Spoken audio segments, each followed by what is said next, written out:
نجاست کے احکام۔ تاریخ انسانی میں کسی شریعت نے طہارت کا اس قدر اہتمام نہیں کیا جیسا کہ شریعت اسلامی نے، اور اسلام نے بہت سی عبادات کے لیے طہارت کو لازم قرار دیا ہے، جیسے نماز، طواف اور تلاوت قرآن مجید۔ نجاست کے لغوی معنی گندگی کے ہیں۔ نجاست کی شرعی تعریف: وہ گندگی جس کا شریعت نے دور کرنے کو کہا ہے۔ نجاست کی اقسام: نمبر 1، آدمی کا پیشاب اور اس کا پاخانہ۔ حدیث اعرابی: جو مسجد میں پیشاب کر رہا تھا تو آپ صلی اللہ علیہ وسلم نے فرمایا کہ ان مساجد کے لیے پیشاب اور گندگی مناسب نہیں ہے، بے شک یہ نماز، اللہ کا ذکر اور تلاوت قرآن کے لیے ہے۔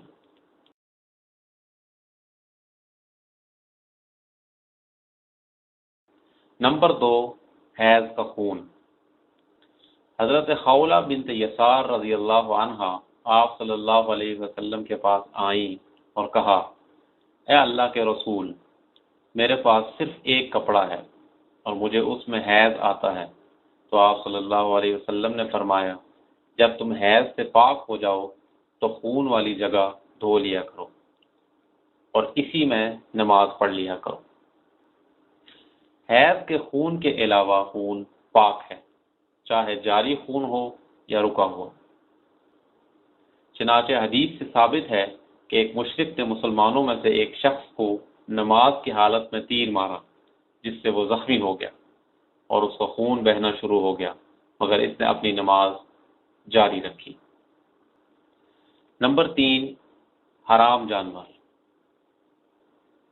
اور جنگلی پرندوں کا پیشاب اور ان کی لید بھی ناپاک ہے۔ حضرت ابن مسعود رضی اللہ عنہ سے روایت ہے، آپ فرماتے ہیں، آپ صلی اللہ علیہ وسلم کو قضاء حاجت کی ضرورت پیش آئی تو آپ صلی اللہ علیہ وسلم نے مجھے 3 پتھر لانے کو کہا۔ مجھے صرف 2 پتھر ملے، تیسرا تلاش کیا لیکن نہیں ملا تو میں لید اٹھا کر لے آیا۔ آپ صلی اللہ علیہ وسلم نے پتھر لے لیے اور لید پھینک دی اور فرمایا، یہ گندگی ہے۔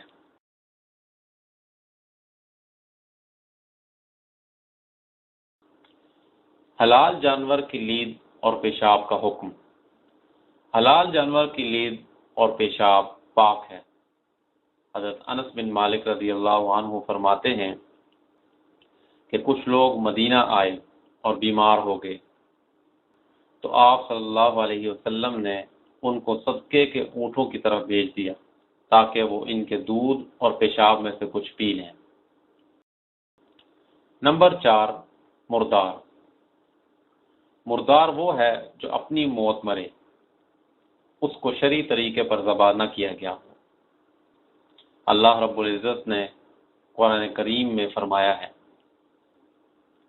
آپ کہہ دیجئے کہ جو کچھ احکام بذریعہ وحی میرے پاس آئے ہیں ان میں تو میں کوئی حرام نہیں پاتا کسی کھانے والے کے لیے جو اس کو کھائے مگر یہ کہ وہ مردار ہو، اور مردار میں وہ گوشت بھی شامل ہوگا جو ذبح سے پہلے جانور سے کاٹا جائے۔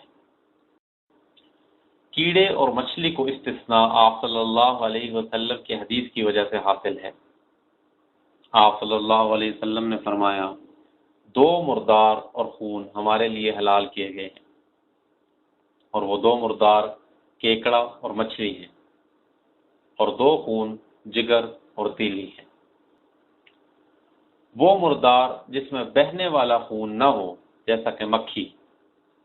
آپ صلی اللہ علیہ وسلم کا ارشاد گرامی ہے، اگر تم میں سے کسی کے برتن میں مکھی گر جائے تو اس کو پوری طرح ڈبو لو اور پھر پھینک دو، کیونکہ اس کے ایک پر میں شفا ہے اور دوسرے میں بیماری۔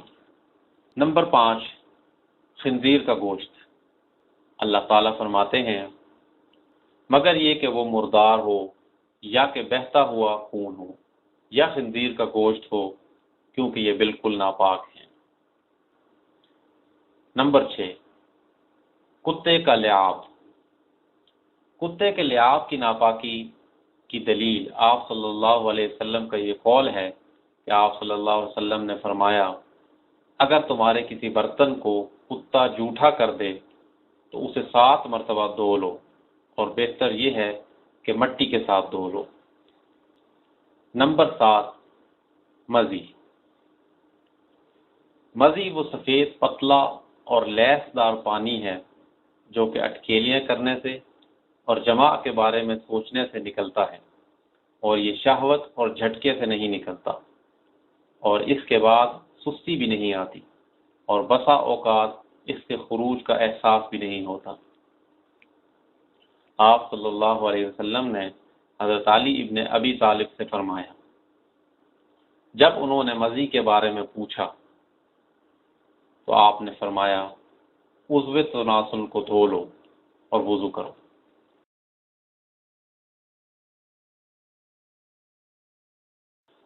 نمبر 8، ودی۔ ودی وہ سفید پانی ہے جو کہ گاڑھا ہوتا ہے اور پیشاب کے بعد نکلتا ہے۔ ودی کی طہارت کے لیے پانی کا چھڑکاؤ کافی ہے۔ منی وہ سفید گاڑھا پانی ہے جو شہوت اور جھٹکے کے ساتھ نکلتا ہے، اور اس کے بعد سستی بھی آ جاتی ہے۔ اس کی بو کھجور کی کلی کی طرح ہوتی ہے اور گندھے ہوئے آٹے سے بھی ملتی ہے، اور منی پاک ہے۔ اگر ناپاک ہوتی تو آپ صلی اللہ علیہ وسلم اس کو دھونے کا حکم دیتے۔ اگر منی تر ہو تو یہ دھونے سے صاف کی جائے گی، اور اگر خشک ہوگی تو صرف کھرچنے پر اکتفا کیا جائے گا۔ حضرت عائشہ رضی اللہ عنہا فرماتی ہیں، آپ صلی اللہ علیہ وسلم منی دھوتے تھے اور نماز کے لیے نکلتے تھے، اور میں دھونے کا اثر ان کے کپڑوں پر دیکھتی تھی۔ اور امام مسلم کی روایت ہے، حضرت عائشہ رضی اللہ عنہا فرماتی ہیں کہ میں آپ صلی اللہ علیہ وسلم کے کپڑوں سے منی کو کھرچ لیتی اگر مجھے نظر آ جاتی، اور آپ صلی اللہ علیہ وسلم انہی کپڑوں میں نماز ادا کرتے۔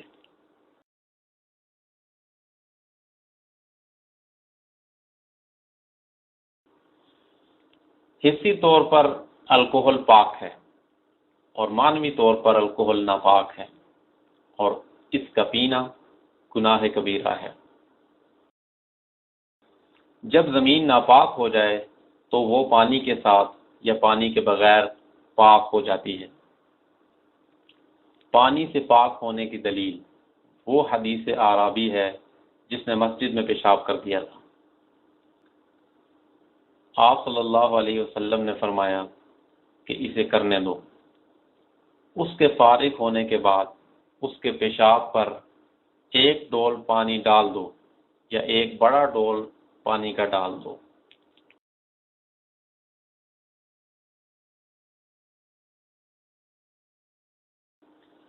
اگر نجاست بہنے والا مادہ ہو تو زمین کے خشک ہونے سے نجاست پاک ہو جاتی ہے، کیونکہ حضرت قلابہ رضی اللہ عنہ فرماتے ہیں کہ آپ صلی اللہ علیہ وسلم نے فرمایا، جب زمین خشک ہو جاتی تو وہ پاک ہو جاتی ہے۔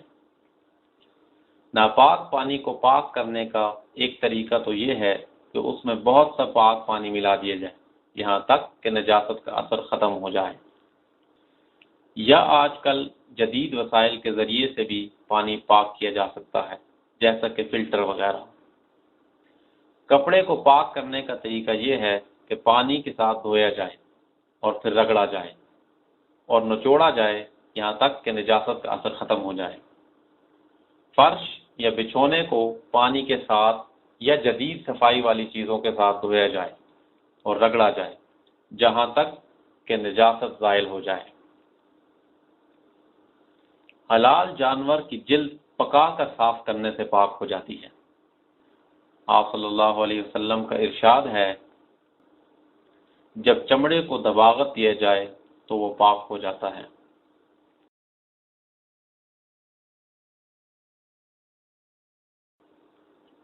چھوٹی بچی کا پیشاب دھویا جائے گا، اور چھوٹے بچے کے پیشاب پر پانی کا چھڑکاؤ کافی رہے گا۔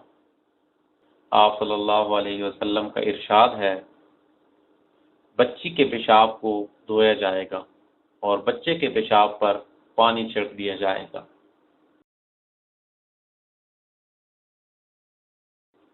ودی اور مزی کی طہارت کے لیے پانی کا چھڑکاؤ کافی ہے۔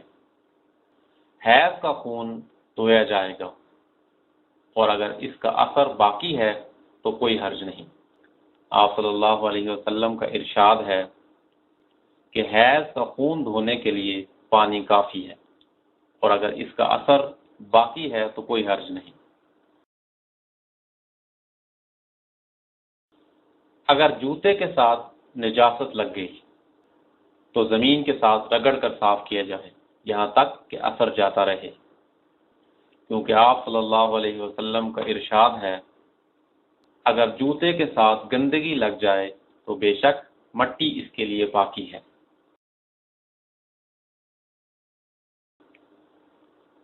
اگر عورت کے لباس کے دامن کے ساتھ نجاست لگ جائے تو اس کے لیے کافی ہے کہ وہ پاک جگہ چلی جائے، تو پاک جگہ اس کو پاک کر دے گی، جیسا کہ رسول اللہ صلی اللہ علیہ وسلم کا فرمان ہے، کیچڑ والی زمین سے گزرنے کے بعد پاک زمین دامن کو پاک کر دیتی ہے۔ کھانے کی چیز میں جہاں نجاست گری ہے وہ حصہ ناپاک ہے اور باقی کھانا پاک ہے، کیونکہ آپ صلی اللہ علیہ وسلم سے جب گھی میں گرے ہوئے چوہے کے بارے میں پوچھا گیا تو آپ صلی اللہ علیہ وسلم نے فرمایا، چوہے کو نکال پھینکو اور اس سے متاثرہ شدہ حصے کو نکال کر باقی گھی کو استعمال کرو۔